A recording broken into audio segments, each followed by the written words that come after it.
Obviously, working with Apple was an extraordinary opportunity, and they're a company who we like to say makes magic, and we were thrilled to be in business with them as they go on, their first effort into episodic content, and have been loving the partnership.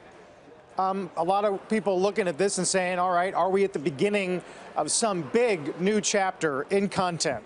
What is your sense, having been through this first exercise?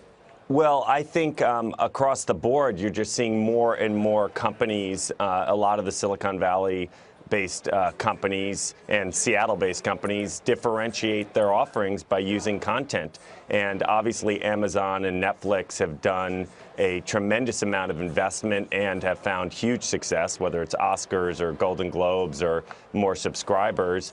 And Apple, as they are launching their Apple Music platform and looking at ways to reach their audience and consumer, and obviously have more screens available to communicate through than any other company in the world, I think are leaning in as well. Ben, when some people, particularly in the tech community, developers, saw the trailer to Planet of the Apps, they kind of held their nose. What was your take on the online reaction to this? Is this just a case of the wrong community, perhaps, looking at the show and judging it based on the wrong things, or what? I think that was just the setting in which it went out. Once they see the show, which I can't wait for them to see, I think they're going to really connect, because we actually are celebrating the developer community and celebrating the diversity within the developer community, but also how hard it is to come up with, build, and launch these apps. And I think they're going to find a lot of happiness in how they're represented and how truthful the show is in revealing a process. But obviously the show is for people who love pop culture, not just developers, and it's a show that I think will really deliver on the promise of the new American dream. Ben, along the lines of what Carl was asking, everybody's wondering about what Apple's ambitions are in TV. How did you find the company when it comes to dealing on content? They've never really done this before, and you've got an extensive background and as an executive at NBC's Entertainment division. How is it different working with Apple? Well, they've been a fantastic collaborator, and we're both learning as we go in terms of how they work and how we work.